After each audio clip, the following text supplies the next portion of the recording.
Faccio bene, nasi padang campur daging babi. Nasi padangnya orang Islam itu, mengapa dicampur daging babi? Harus dipidana pemilik rumah makan itu. Ada berita begitu, saya tidak tahu para culprit mengikutinya. Tapi jangan terlalu memberi perhatian pada topik ini sampai lupa bahwa orang Kristen juga punya pemikiran begitu ya. Rosario Katolik itu jangan pakai. Patung Katolik itu, salib Katolik itu ada Yesusnya, jangan pakai, turunkan. Ada juga. Dan dari pihak Katolik ada juga. Lagu Protestan itu jangan nyanyikan. Jangan nyanyikan itu lagu Protestan, nggak cocok. Pemikiran semacam ini sudah dipelajari oleh para filsuf ya. René Descartes dengan dua substansinya, teori substansinya, Baruch Spinoza dengan teori atributnya sudah dibahas. Dan menarik untuk saya membahas ini. Ada atribut yang ditempelkan pada satu substansi boleh dikatakan sampai menjadi kabur, tidak terang apa sebenarnya makna kehadiran dari satu objek ini. Oke, tentang nasi padang tadi ya. Orang sudah berpikiran, oh ini dari wilayah Muslim, orang Muslim yang membuat ini. Jadi kalau ada babinya, unsur daging babinya menjadi sesat, menjadi salah. Lalu ada Rosario, tradisi Katolik ini. Lalu ketika tahu Lutheran memakai Rosario, kok kalian pakai? Itu kan punya Katolik itu. Menjadi salah. Padahal dia sedang berdoa. Yang tadi dengan nasi padang, dia sedang makan. Menikmati. Lalu ada lagu Protestan. Kita nyanyikan ya. Jangan-jangan lagu Protestan itu. Ini lagu berbicara tentang hidup rohani. Tapi karena atribut Protestan menjadi anti. Nah, jadi atribut membuat seseorang bersikap anti. Atribut pada nasi padang sehingga jangan dicampur dengan yang lain. Nanti jadi melenceng. Oh ini Rosario Katolik, jangan dipakai. Sampai hilang substansinya. Nasi membuat kenyang, Rosario membuat seseorang berdoa, lagu membuat seseorang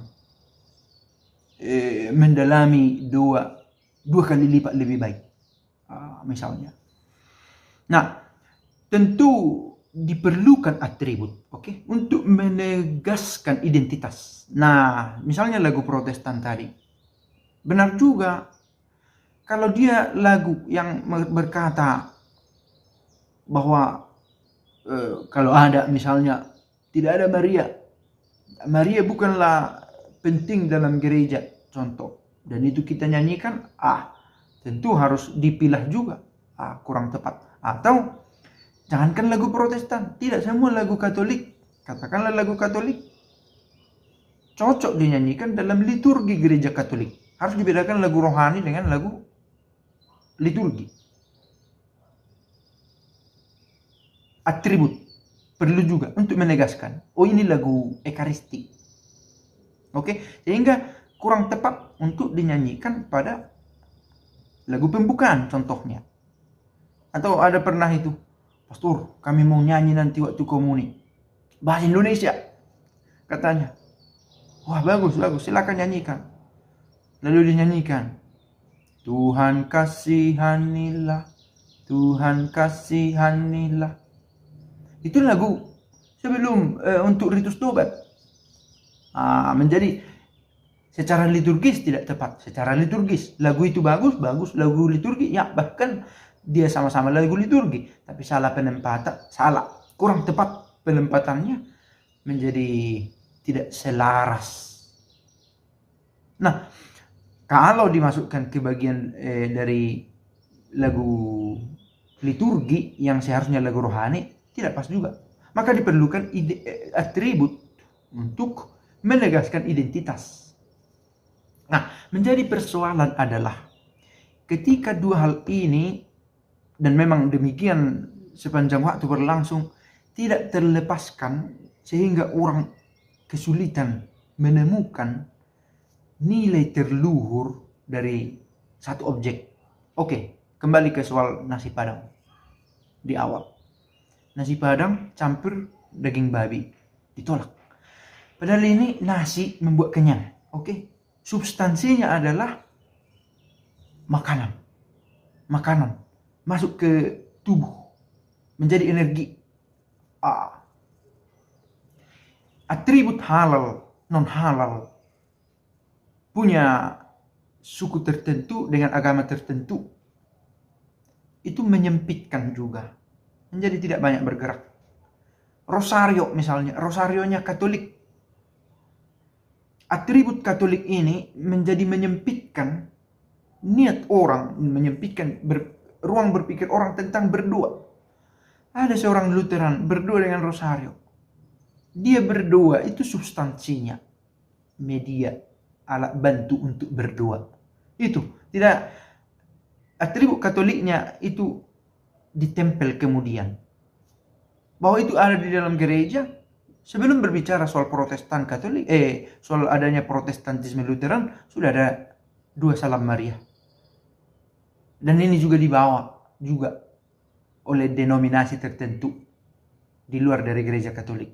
Tapi karena ada disematkan atribut Katolik, menjadi terbatas ala orang untuk berdoa, menjadi berkurang, seolah-olah salah, seolah-olah sesat kalau seorang Lutheran memakai rosario untuk berdoa. Dan lagu Protestan ini, seolah-olah kalau kita nyanyikan lagu Protestan menjadi salah lagu kita, padahal kita sedang bernyanyi 2 kali berdoa. Ada itu peribahasanya, qui bene cantat bis orat. Siapa yang bernyanyi dengan baik 2 kali itu berdoa, katanya. Tapi kalau ada yang berkata, dan sebenarnya video ini berbicara tentang lagu, ada pertanyaan, lagu Protestan itu bisa nggak dinyanyikan Katolik? Oke, ada yang katanya melarang. Oke, harus kita mengerti mengapa sampai dilarang. Boleh jadi ada lagu yang secara tekstual, teksnya tidak cocok dengan teologi gereja, sehingga tidak dinyanyikan. Tapi harus dikatakan tidak semua. Seperti tadi, ada produk dari gereja denominasi lain yang bisa kita pakai. Sejauh itu tidak bertentangan dengan ruang rohani seorang Katolik di dalam gereja Katolik. Tapi kalau itu sayup-sayup kita dengar untuk mendukung kita semakin rohani, mengapa tidak? Demikian juga ada produk-produk rohani dari gereja Katolik diadopsi oleh denominasi lain dengan tujuan untuk memperdalam hidup rohaninya. Sesuatu yang baik, mengapa tidak bisa dipakai?